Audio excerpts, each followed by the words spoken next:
Select மெனுக்கான option பற்றி இந்த வீடியோவில் பார்க்க போகிறோம். அதுலேயும் முக்கியமான ஆப்ஷன்ஸ் மட்டும் எடுத்திருக்கேன். Already Photoshop, Illustrator, InDesign, CorelDRAW, XD வரைக்கும் நம்மள்ட்ட யூஎஸ்பி கோர்சஸ் இருக்குது. எல்லாமே மாஸ்டரிங் லெவலில் தமிழில் தான் இருக்கும். டிசைனிங் சாஃப்ட்வேர்ஸ் நல்ல டெப்த்தாக கற்றுக்கணும் அப்படின்னா நம்மளோட யூஎஸ்பி கோர்சஸ் தான் ஒரு பெஸ்ட் ஆப்ஷனாக இருக்கும். நம்ம யூடியூப்பில் இப்போ நீங்கள் லேர்ன் பண்ணிட்டு இருக்க எல்லாமே சாஃப்ட்வேர் பேஸ்டான ஒரு பேசிக் ட்ரைனிங் தான். யூஎஸ்பி கோர்சஸில் பார்த்தீங்கன்னா இன்னும் டீட்டெயில்டாக ப்ராக்டிக்கல் ட்ரைனிங்கோடு இருக்கும். எல்லா யூஎஸ்பி கோர்சஸ்லுமே பார்த்தீங்கன்னா எக்ஸசைஸ் ஃபைல்ஸோடு இருக்கும். நல்ல ப்ராக்டிஸ் பண்ணி இன்னும் டெப்த்தாக கற்றுக்க முடியும். நம்ம யூஎஸ்பி கோர்ஸுக்கு இன்டர்நெட் தேவையில்லை, சிம்பிளாக கனெக்ட் பண்ணி ஆஃப்லைன்லேயே லேர்ன் பண்ணிக்க முடியும். எல்லா கோர்சஸுக்குமான ட்ரைலர் லிங்க் கீழே டெஸ்கிரிப்ஷனில் கொடுத்துருக்கேன். எல்லா ட்ரைலரோட எண்ட்லையும் ப்ரைஸ் டீட்டெயில் மென்ஷன் பண்ணியிருப்பேன். ட்ரைலர் பார்த்ததுக்கப்புறம் உங்களுக்கு யூஎஸ்பி கோர்சஸ் பை பண்ணணும் விருப்பம் இருந்துச்சுன்னா இந்த லிங்க் பார்த்தீங்கனாலே தெரியும் எப்படி பை பண்ணணும் அப்படிங்கிற இன்ஸ்ட்ரக்ஷன் கொடுத்துருப்பேன். இல்லாட்டி டேரெக்டாக இந்த நம்பருக்கு கான்டாக்ட் பண்ணி கூட நீங்கள் கோர்சஸ் பை பண்ணிக்கலாம். செலக்ட் ஆல், டீசெலக்ட், இன்வெஸ்ட் அப்படிங்கிற மாதிரி 3 ஆப்ஷன் இருக்குது. செலக்ட் ஆலை பொறுத்தவரை 3 டைப்பாக நம்ம ஃபோட்டோஷாப்பில் அதிகமாக யூஸ் பண்ண வேண்டியது இருக்கும். ஒன்று, டெக்ஸ்ட்டில் நீங்கள் செலக்ட் ஆல் கொடுத்தீங்கன்னா சேம் ஆப்ஷன் ஒர்க் ஆகும். Ctrl+A கொடுத்துட்டிங்கனாலும் ஒரு டெக்ஸ்ட் ஃப்ரேமில் உள்ள என்டையர் டெக்ஸ்ட் செலக்ட் ஆகும்.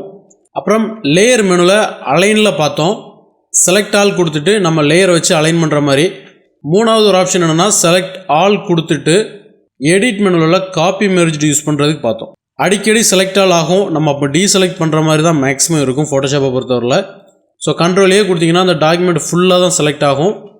இந்த மாதிரி ஒரு கட் பண்ணியிருக்கிற லேயரில் நீங்கள் செலக்ட் ஆல் கொடுக்கும்போது அட்லீஸ்ட் இந்த லேயர் செலக்ட் ஆகிருந்தால் கூட நம்ம கொஞ்சம் யூஸ்ஃபுல்லாக இருந்திருக்கும். பட் அந்த மாதிரி கிடையாது, என்டையர் டாக்குமெண்ட்டில் தான் செலக்ட் ஆகும். நமக்கு தனி லேயராக வேணும் அப்படின்னா கண்ட்ரோலை ஹோல்ட் பண்ணிவிட்டு இங்கே கிளிக் பண்ணுவோம். இல்லாட்டி இதிலே ரைட் கிளிக் பண்ணிவிட்டு செலக்ட் பிக்சல் கொடுப்போம். அப்புறம் இந்த மாதிரி ஏதாவது ஒரு செலெக்ஷன் பண்ணியிருப்போம், அதை டீசெலக்ட் பண்ணுறதுக்கு சிம்பிளாக நீங்கள் வெளியே கிளிக் பண்ணிட்டீங்கனாலே போயிடும். இல்லை அப்படின்னா Ctrl+D நீங்கள் கொடுக்கணும். இது நீங்கள் கொடுத்துட்டிங்கனாலும் அது அப்படியே டீசெலக்ட் ஆகிரும். அண்டு கொடுக்குறேன். ஒருவேளை உங்களுக்கு Ctrl+D ஞாபகம் இல்லை அப்படின்னா சிம்பிளாக நீங்கள் வெளியே கிளிக் பண்ணிட்டீங்கனாலே போயிடும். ஸோ மேக்ஸிமம் இந்த மெத்தடே ஃபாலோ பண்ணுங்கள். ஆனால் நீங்கள் வெளியே கிளிக் பண்ணுறதுக்கு முன்னாடி எந்த டூலில் இருக்கும் அப்படிங்கிறது ஒரு முக்கியமான ஒன்று. ஏன்னா எல்லா டூல்லையும் அப்படி கிளிக் பண்ணிட முடியாது. இப்போ மூவ் டூலில் இருக்கும்போது நீங்கள் வெளியே கிளிக் பண்ணிங்கன்னா போகாது. மார்க்யூ டூலில் கிளிக் பண்ணால் போகுது, அண்டு கொடுக்குறேன். லேசோ டூல் கிளிக் பண்ணால் போயிடும், அண்டு கொடுக்குறேன். இந்த மாதிரி ஒரு சில செலெக்ஷன் டூலில் இருக்கும்போது நீங்கள் வெளியே கிளிக் பண்ணிட்டீங்கன்னா கண்டிப்பாக போயிடும். ஆனால் எந்த டூலில் இருக்கும் அப்படிங்கிறத கவனிச்சுட்டு அது டீசெலக்ட் ஆகலை அப்படின்னா அதுக்கேற்ற டூலில் நீங்கள் கிளிக் பண்ணிவிட்டு கூட 2வது டீசெலக்ட் பண்ணுங்கள். இதில் ரீசெலக்ட் நமக்கு தேவையில்லை. இன்வெஸ்ட் அப்படிங்கிற ஒரு ஆப்ஷன் இருக்குது. ஃபோட்டோஷாப் 7ல் இந்த ஆப்ஷன் அடிக்கடி யூஸ் பண்ணிக்கிட்டே இருப்பாங்க. இப்போ அதை யூஸ் பண்ணுறதுக்கான அவசியமே இல்லாமல் போயிடுச்சு. பென் டூல் வச்சு இந்த மாதிரி செலக்ட் பண்ணுவாங்க. செலக்ட் பண்ணிவிட்டு என்டர் கீயை ப்ரெஸ் பண்ணும்போது இப்படி ஒரு செலெக்ஷன் கிடைக்கும். Ctrl+J ப்ரெஸ் பண்ணிட்டோன்னா நமக்கான லேயர் மட்டும் தனியாக வந்துடும். அவங்க என்டர் கீயை கொடுக்கும்போது இந்த மாதிரி ஆயிரும். செலெக்ஷனை தவிர இன்வெஸ்ட் டைப்பில் செலக்ட் ஆகும். எது தேவையோ அது இல்லாமல் எக்ஸ்ட்ரா செக்ஷன் ஃபுல்லாக செலக்ட் ஆகிருக்கும். இப்போ Ctrl+J கொடுத்தீங்கன்னா இந்த மாதிரி தான் உங்களுக்கு கிடைக்கும். இது பழைய ஃபோட்டோஷாப்பில் அடிக்கடி நடக்கும். இந்த மாதிரி வரும்போது Ctrl+Shift+I கொடுப்பாங்க. அடிக்கடி இந்த ஆப்ஷன் யூஸ் பண்ணிகிட்டே இருப்பாங்க பழைய ஃபோட்டோஷாப்பில். எஸ்பெஷலாக பிகினர் ஒர்க் பண்ணும்போது இந்த மாதிரி அடிக்கடி நடக்கும். பட் இதை ரொம்ப நாளைக்கு முன்னாடியே ஃபிக்ஸ் பண்ணிட்டாங்க. கிட்டத்தட்ட 2015க்கு அப்புறமே இந்த ப்ராப்ளம் இல்லை.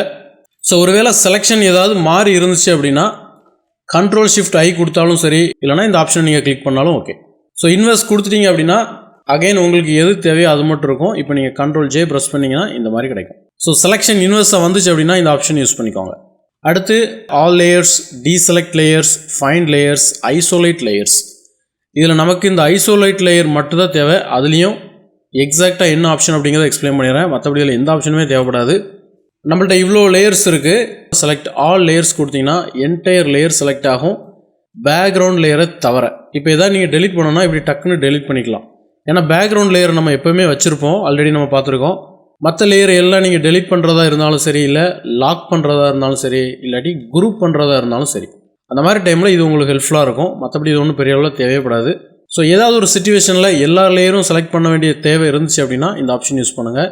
Alt Ctrl+A இதுக்கான ஷார்ட்கட். இப்போ செலக்ட் பண்ணதுக்கப்புறம் எல்லா லேயருமே செலக்ட் ஆகிருக்கும். இந்த மாதிரி இருக்கும்போது டீசெலக்ட் பண்ணுறதுக்கு மூவ் டூல் வச்சுட்டு இந்த MTRL ஒரு கிளிக் பண்ணிட்டீங்கனாலே டீசெலக்ட் ஆயிரும். எப்போயுமே டீசெலக்ட்டுக்கு நீங்கள் இந்த மெனுவுக்கு வரணும்னு அவசியமே கிடையாது. அப்புறம் ஃபைண்ட் லேயர்ஸ் இப்படி கிளிக் பண்ணிட்டோனாலே இந்த இடத்துல கிடைக்கும். இதை நம்ம யூஸே பண்ண போகிறதில்ல. அப்படி யூஸ் பண்ணுறதா இருந்தால் லேயருக்கு நீங்கள் ப்ராப்பராக நேம் வச்சுருக்கணும். இப்போ நான் பேக்ரவுண்ட்னு கொடுக்குறேன். பேக்ரவுண்ட் கொடுத்ததுனால எனக்கு பேக்ரவுண்ட் லேயர் டேரெக்டாக வந்துடுச்சு. ஸோ ரொம்ப ரேராக தான் அந்த ஆப்ஷன் யூஸ் பண்ணுவோம். லேயருக்கு நீங்கள் கரெக்டாக நேம் வச்சு யூஸ் பண்ணியிருந்தீங்கன்னா டெஃபினட்டாக இந்த ஆப்ஷன் யூஸ்ஃபுல்லாக இருக்கும். அப்பயும் நம்ம லேயரை சர்ச் பண்ணுற அளவுக்கு ஒரு நீடு இருக்குமா நம்ம சொல்ல முடியாது. ஸோ லேயரை சர்ச் பண்ணி பார்க்குறதுக்கு இந்த ஆப்ஷன் யூஸ் பண்ணிக்கோங்க. ஐசோலேட் லேயர்னு ஒரு ஆப்ஷன் இருக்குது. செலக்ட் மெனுவில் ஐசோலேட் லேயர்னு கொடுக்குறேன். இந்த ஆப்ஷன் கொடுத்துட்டேன் அப்படின்னாலே சிம்பிளாக நீங்கள் ரைட் கிளிக் பண்ணிவிட்டு பார்த்தீங்கனாலே தெரியும் ஒரு டிக் இருக்கும். லேயர் பேனலில் பார்த்தீங்கன்னா எந்த லேயருமே விசிபிளாக இருக்காது, ஆனால் எல்லாமே அப்படியே தான் இருக்கும். இதில் எதையாவது நீங்கள் கிளிக் பண்ணிங்கன்னா அது மட்டும் விசிபிளாக இருக்கும். எதெல்லாம் கிளிக் பண்ணுறீங்களோ அது மட்டும் தெரியும். நீங்கள் கிளிக் பண்ணாத எல்லா லேயரும் ஐசோலேட்லேயே இருக்கும். அது வேண்டாம் அப்படின்னா ரைட் கிளிக் பண்ணிவிட்டு இந்த ஆப்ஷன் கொடுங்க. தெரியாமல் கூட இந்த ஆப்ஷன் கொடுத்துட்டு எல்லா லேயரும் ஹைட் ஆகிடுச்சுன்னு பயந்துப்பாங்க நிறைய பேர். அதனால் இந்த ஆப்ஷன் யூஸ் பண்ணிக்கோங்க. ஒருவேளை ரைட் கிளிக்கில் இது டிக் இருந்துச்சு அப்படின்னா இந்த மாதிரி இருக்கும். அப்புறம் சப்ஜெக்ட், ஸ்கை 2 ஆப்ஷன் இருக்குது. நம்மளோட இமேஜில் ஏதாவது ஒரு பர்டிகுலரான ப்ராடக்ட் இல்லாட்டி மாடல் ஏதாவது ஒரு சப்ஜெக்டை நீங்கள் கட் பண்ணி எடுக்கணும்னு நினச்சிங்க அப்படின்னா நம்ம எப்போயுமே ப்ரிஃபர் பண்ணுறது பென் டூல் தான். குவாலிட்டியான ரிசல்ட் வேணும் அப்படின்னா. இருந்தாலும் இப்போ இருக்கிற ஃபோட்டோஷாப்பில் நிறைய அப்டேட் பண்ணிட்டாங்க ஃபோட்டோவை செலக்ட் பண்ணுறதுக்காக. இதே ஆப்ஷனை மேஜிக் ஒன் டூல் வச்சும் செலக்ட் பண்ணலாம், இந்த மாதிரி வரும். பட் இதெல்லாம் பெரிய அளவில் இப்போ யாரும் யூஸ் பண்ணுறதே இல்லை. இதில் ஒரு சில ஆப்ஷனும் நம்ம பார்த்தோம். ஆப்ஜெக்ட் செலெக்ஷன் டூல் மூலமாக இந்த மாதிரி ரஃபாக செலக்ட் பண்ணி கொடுத்தீங்கன்னா அதுவும் செலக்ட் பண்ணி காமிக்கும். இமேஜோட டைமென்ஷனை பொறுத்தும் உங்கள் சிஸ்டத்தோட பெர்ஃபார்மன்ஸை பொறுத்தும் இது நல்ல டைம் எடுக்கும். ஒரு சில சிஸ்டத்தில் அப்படியே ஹேங் ஆயிரும், ஏன்டா யூஸ் பண்ணணும் அப்படின்னு சொல்கிற அளவுக்கு இந்த மாதிரி செலெக்ஷன் கிடைக்கும். பட் நீங்கள் இப்படி செலக்ட் பண்ணுறதோட சிம்பிளாக செலக்ட் பண்ணலை, சப்ஜெக்ட்னு கொடுத்துட்டிங்கனாலே அதை விட இது கொஞ்சம் ஸ்பீடாகவே செலக்ட் பண்ணி கொடுக்கும். ஸோ இந்த மாதிரி செலக்ட் பண்ணிவிட்டு ரைட் கிளிக் பண்ணிவிட்டு லேயர் வையா காப்பின்னு கொடுத்தீங்கனாலே தனியாக எடுத்துடலாம். அதுக்கப்புறம் ஏதாவது கொஞ்சம் ஒர்க் பண்ணணும்னா பண்ணிக்கலாம். ஏதாவது டெமோ ஒர்க் பண்ணும்போது இந்த ஆப்ஷன் ரொம்ப யூஸ்ஃபுல்லாக இருக்கும். ரெண்டாவது இமேஜ் இந்த மாதிரி ஈஸியாக கட் பண்ணுற மாதிரியான ஒரு ஒயிட் பேக்ரவுண்டில் இருந்துச்சுனாலும் ஒரு நல்ல ரிசல்ட் கிடைக்கும். கொஞ்சம் காம்ப்ளிகேட்டடாக இருந்துச்சுன்னா டெஃபினட்டாக இந்த ஆப்ஷன்லாம் பெரிய அளவில் செட் ஆகாது.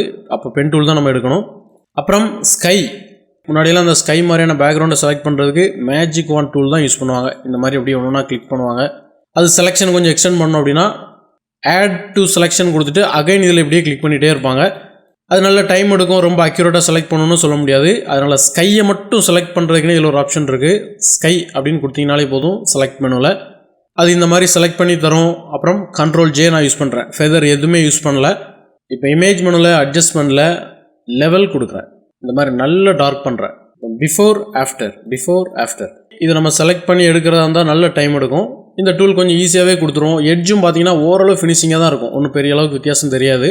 பிரிண்டிங்கில் கூட நம்ம கொஞ்சம் எட்ஜஸ்லாம் நுணுக்கமாக பார்க்குற மாதிரி இருக்கும். டிஜிட்டலை பொறுத்தவரை நம்ம அந்த மாதிரி ஒரி பண்ண வேண்டிய அவசியமே இல்லை. ஏன்னா கண்டிப்பாக நம்ம ஸ்கேல் பண்ணிடுவோம், இல்லைனா ஏதாவது ஒரு ஓவரில் ஆட் பண்ணுவோம். அது மாதிரி டைமில் அக்யூரேட்டாக ஒரிஜினல் இமேஜாகவே மாறிடும். இதில் வித்தியாசம் பார்த்தீங்கனாலே நல்லா தெரியும். சிம்பிளாக அந்த ஸ்கையை மட்டும் செலக்ட் பண்ணி கொஞ்சம் டார்க் பண்ணியிருக்கேன். ஸோ தேவைன்னா அந்த ஆப்ஷன் யூஸ் பண்ணுங்கள். அப்புறம் ஃபெதர், ஸ்டார்டிங்லேருந்தே ஃபோட்டோஷாப்பில் ஃபெதர் கான்செப்ட் தான் ஒரு முக்கியமான ஆப்ஷன். அது இந்த அளவுக்கு டெவலப் ஆனதுக்கு ரைட் கிளிக் பண்ணிவிட்டு ஃபெதர் எடுக்கலாம். அதே மாதிரி தான் எல்லா டூல்லையும் அந்த ஃபெதர் ஆப்ஷன் கிடைக்காது. பென் டூல் இருந்தீங்கனாலோ இல்லை வேறு ஒரு சில டூல் இருந்தீங்கனாலோ செலெக்ஷன் டூலில் மட்டும் வச்சுட்டு ரைட் கிளிக் பண்ணுங்கள், ஃபெதர். சேம் ஆப்ஷன் தான் இங்கே இருக்குது. செலக்டில் மாடிஃபைல ஃபெதர், இந்த ஒரு ஆப்ஷனை மட்டுமே யூஸ் பண்ணுங்கள், மற்றபடி எதுவுமே பெருசாக தேவைப்படாது. 30 வைக்கிறேன். லேயர் வையா காப்பி. இந்த எட்ஜெலாம் பார்த்தீங்கன்னா ரொம்ப சூப்பராக இருக்கும். இதை நம்ம எதில் கொண்டு வச்சாலும் ஓரளவு மேட்ச் ஆயிரும். ஃபெதர் இல்லாமல் ஒன்று எடுத்து காமிக்கிறேன், Ctrl+J. இப்போ இதோட எட்ஜு பார்த்தீங்கன்னா பிளேடை வச்சு கட் பண்ண மாதிரி இருக்கும். இதோட எட்ஜ் வந்து நல்ல ஃபினிஷிங்காக இருக்கும். இதை நம்ம சிம்பிளாக எளியாக கொண்டு கூட வச்சுக்கலாம். பட் இது எங்கே வச்சாலும் கொஞ்சம் தனியாக தெரியும். மற்றபடி இந்த மாதிரி ப்ராடக்ட் இமேஜில் ஒர்க் பண்ணும்போதெல்லாம் ஃபெதர் உங்களுக்கு ரொம்ப யூஸ்ஃபுல்லாக இருக்கும். அப்புறம் ட்ரான்ஸ்ஃபார்ம் செலெக்ஷன் அப்படின்னு ஒன்று இருக்குது.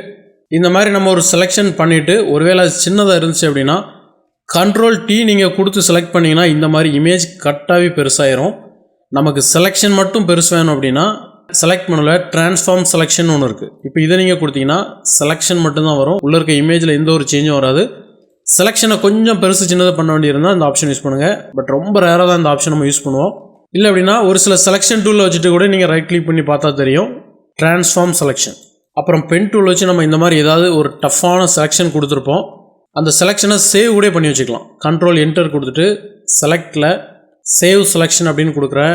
க்ராசரிஸ்னு சேவ் பண்ணிட்டேன். சேம் செலெக்ஷன் வேணும் அப்படின்னா அகைன் லோட் செலெக்ஷன் கூட கொடுக்கலாம். லோட் செலெக்ஷனில் சேனலில் சேம் செலெக்ஷன் அப்படியே வந்துடுச்சு. பட் மேக்ஸிமம் இந்த ஆப்ஷன் நம்ம யூஸே பண்ண போகிறதில்ல. ஏன்னா செலெக்ஷனை சேவ் பண்ணிலாம் வைக்க மாட்டோம். ஒரு செலெக்ஷன் வந்துச்சு அப்படின்னாலே இன்ஸ்டண்ட்டாக Ctrl+J கொடுத்துட்டிங்கனாலே ஒரு தனி லேயராக வந்துடும். ஏன்னா இதுதான் நமக்கு சேஃப். இந்த செலெக்ஷனும் இந்த ஒரு ஃபைலுக்கு தான் இருக்கும், அடுத்த ஃபைலுக்கு இருக்காது. அந்த செலெக்ஷனை ஞாபகம் வச்சுலாம் நம்ம யூஸ் பண்ணிகிட்டு இருக்க முடியாது. ஏன்னா இமேஜ் கொஞ்சம் அங்கேயே மாற்றிட்டிங்கனாலும் செலெக்ஷன் அதிலே தான் இருக்கும். ஒருவேளை நீங்கள் பென் டூல் வச்சு இந்த மாதிரி கட் பண்ணிகிட்டு இருக்கும்போது கரண்ட் போயிடுச்சுன்னா கூட மீதியை கட் பண்ணுறதுக்கு முன்னாடி செலக்ட் பண்ணுறது வரைக்கும் ஸ்ட்ரெயிட்டாக கம்ப்ளீட் பண்ணிவிட்டு என்டர் கீ கொடுத்து Ctrl+J யூஸ் பண்ணிடுங்க. ஏன்னா இது தனி லேயராக வந்துடும். இப்போ நீங்கள் ஃபெதர் கூட வைக்கணும் அவசியம் இல்லை. சிம்பிளாக டிஃபாவோ பிஎஸ்டியாவோ சேவ் பண்ணிவிட்டு கூட நீங்கள் ஒர்க் பண்ணுங்கள். இது ஒரு முக்கியமான ஆப்ஷன் தான் ஒரு சில டைமில். பட் ப்ராக்டிக்கலாக நம்ம ஒர்க் பண்ணும்போது இதோட எஃபிஷியண்ட்டாக கூட நம்மளால் பண்ண முடியும். இது பெரிய அளவில் தேவைப்படாது. இருந்தாலும் செலெக்ஷனை சேவ் பண்ணணும்னு ஒரு சில சிச்சுவேஷன் வந்துச்சு அப்படின்னா நீங்கள் இதை யூஸ் பண்ணிக்கோங்க. செலக்ட் மெனுவில் எல்லா ஆப்ஷனும் கிளியராக புரிஞ்சுக்கணும் நம்புறேன். அடுத்த வீடியோவில் பார்க்கலாம். தேங்க்யூ.